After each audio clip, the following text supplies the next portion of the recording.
আজকের এই ভিডিওটি দেখলে আপনাদের অনেকেরই হয়তো আপনাদের ছোটবেলার কথাগুলো মনে পড়ে যেতে পারে।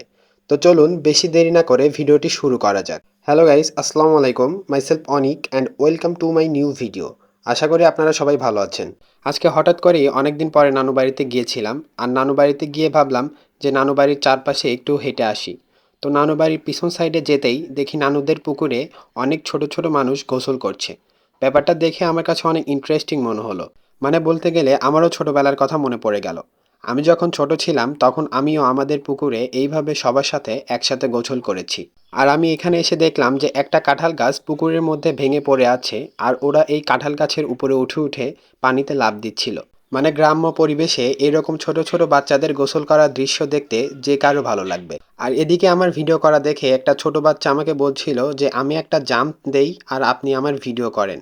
সেজন্য আমিও বললাম যে তুমি জাম্প দাও, আমি দেখি তুমি কেমন জাম্প দিতে পারো। ও তো জাম্প দিয়ে মহা খুশি, ওর খুশি দেখে কে। তারপরে আমি সবাইকে বললাম যে তোমরা সবাই কি সাঁতার পারো। তারপরে সবাই আমাকে বলল যে আমরা সবাই সাঁতার পারি। তারপরে আমি বললাম যে তোমরা কি সাঁতার প্রতিযোগিতা করবা। তারপর ওরা সবাই বলল হ্যাঁ আমরা সাঁতার প্রতিযোগিতা করব। মানে আমি একবার বলাতেই ওরা রাজি হয়ে গিয়েছিল। বিশেষ করে আমি এখানে আসার পর ওদের কাজকর্ম দেখে আমি নিজেও অনেক এনজয় করছিলাম, আর আমার ভিডিও করা দেখে ওরা নিজেরাও অনেক এক্সাইটেড ছিল। ওরা একটা করে ভিডিও করার পরই এসে শুধু আমার ফোন চেক করে দেখছিল যে ভিডিও কেমন হয়েছে। এখানে ওরা 10 জনের মতো ছিল, আর ওরা সবাই প্রায় সমবয়সী ছিল। মানে এইরকম সমবয়সী এত পোলাপান একসাথে এখন দেখাও যায় না। পরে আমি ওদেরকে জিজ্ঞাসা করেছিলাম যে তোমরা কি একটা নির্দিষ্ট টাইমে সবাই একসাথে গোসল করতে আসো। ওরা তখন আমাকে বলল যে না, ওরা নাকি যখন গোসল করতে আসে তখন একসাথে সবাইকে ডেকে নিয়ে তারপরে আসে। মানে বলতে গেলে ওরা সবাই একসাথেই গোসল করে। ওরা নাকি গোসল করার আগে সবাই সবার বাড়িতে গিয়ে সবাইকে ডেকে নিয়ে তারপরে গোসল করতে আসে। আপনাদের মধ্যে কারা কারা এইভাবে ছোটবেলায় সবাই মিলে একসাথে গোসল করেছেন, সেটা অবশ্যই এই ভিডিওর কমেন্টে আমাকে জানাতে ভুলবেন না।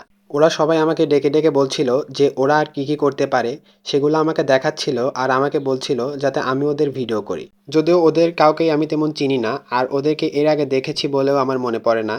তারপরে ওদের সাথে কয়েক মিনিট থাকার পর, কথা বলার পর ওরা আমার সাথে একেবারে ফ্রেন্ডলি হয়ে গিয়েছিল। মানে দেখে মনে হচ্ছিল যে ওদেরকে হয়তো আমি অনেক আগে থেকেই চিনি। ওরাও আমাকে সেভাবে চেনে না। ওরাও আমাকে বারবার জিজ্ঞাসা করছিল যে আমি কে, আমার বাসা কোথায়। আর আমার নানু বাড়িতে তেমন রেগুলার আসা হয় না জন্য ওরা কেউই আমাকে চিনে না, বা আমিও ওদেরকে তেমন চিনি না। আর আমার নানু বাড়ির ব্যাক সাইডের পরিবেশটা আসলেই অনেক সুন্দর।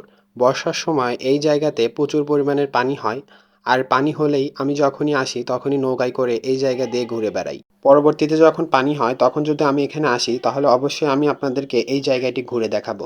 আজকের এই ছোট্ট ভিডিওটি এই পর্যন্তই। ভিডিওটি যদি আপনাদের কাছে ভালো লেগে থাকে তাহলে একটি লাইক দিয়ে দিবেন, আর আমার চ্যানেলটিকে সাবস্ক্রাইব করে আমার পাশে থাকবেন। ধন্যবাদ সবাইকে। আল্লাহ হাফেজ।